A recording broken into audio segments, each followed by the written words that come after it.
In this video, we're going to back up and recover files from an Azure File Share, including restoring data to a different Azure region.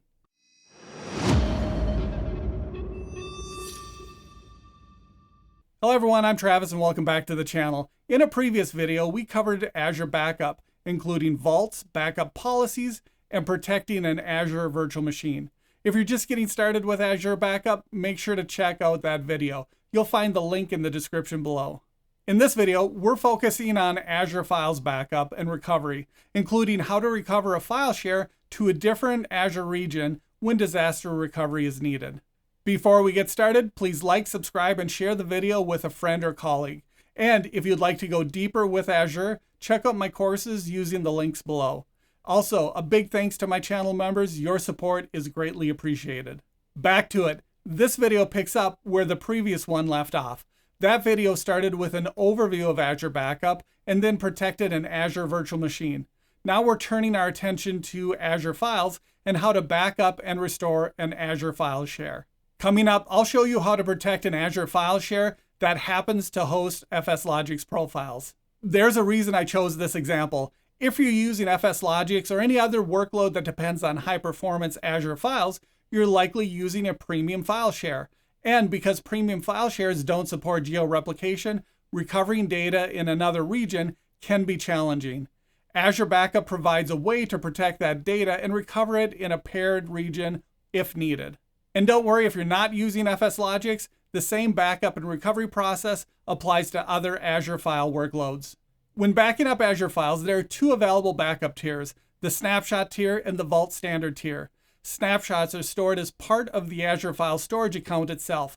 Because geo-replication isn't available with premium file shares, those snapshots remain within the local region.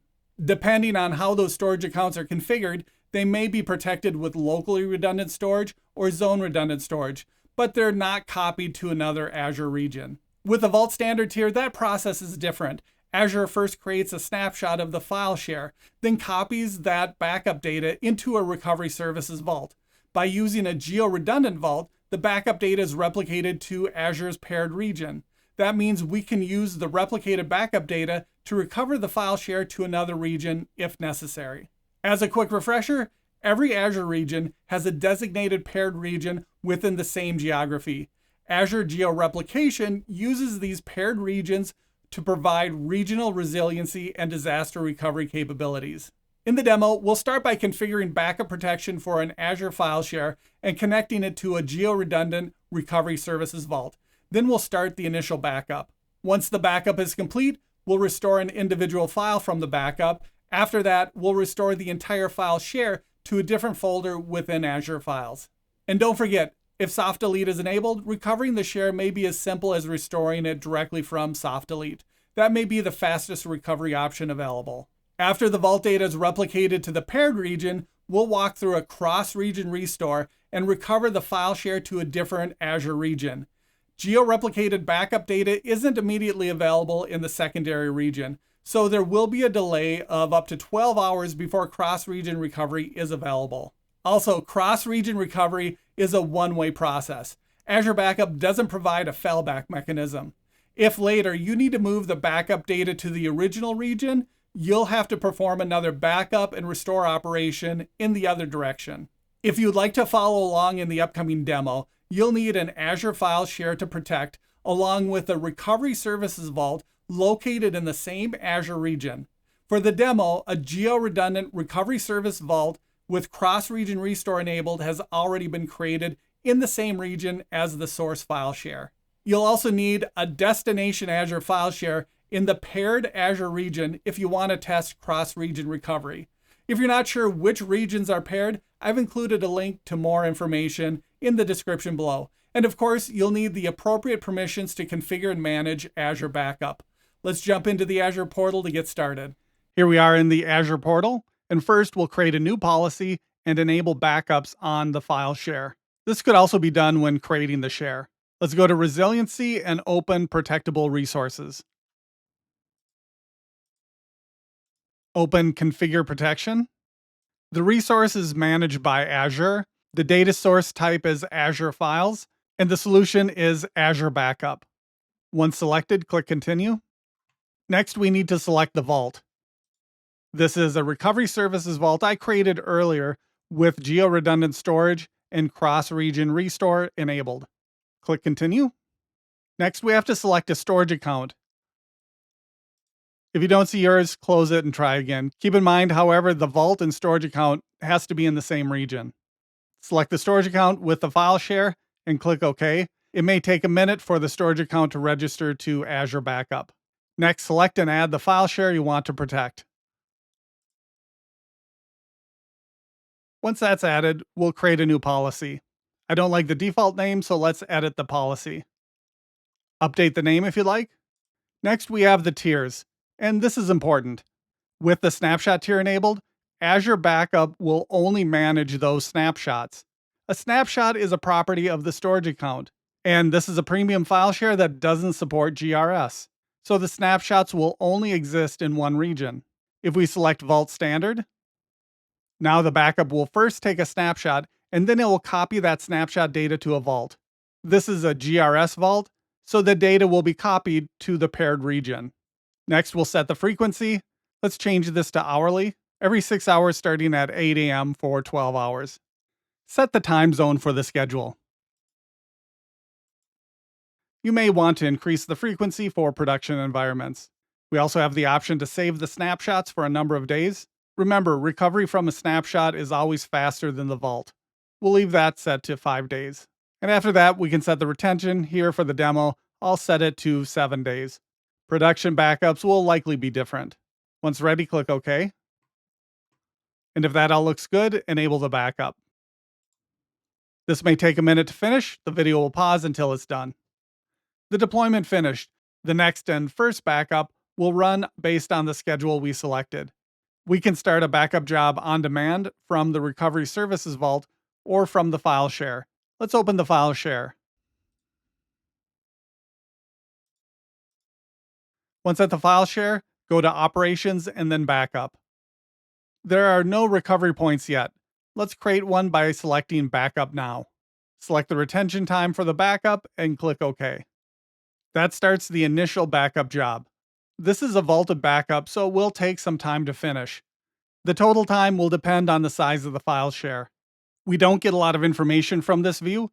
If you want to see the job status for this backup, go to Recovery Services Vaults, locate the vault, and from the Recovery Services Vault, go to Monitoring and Backup Jobs. Here it shows the backup job is in progress. The video will pause here until it's finished. That finished, and it took under 45 minutes. This was a pretty small FSLogix file share. Now that the backup job is finished, let's recover a single file from the snapshot. This is helpful if you need to recover a small number of files, not an entire share. Let's go back to the file share. And we'll go to Snapshots under Operations. Open the snapshot you'd like to recover from. This example only has one.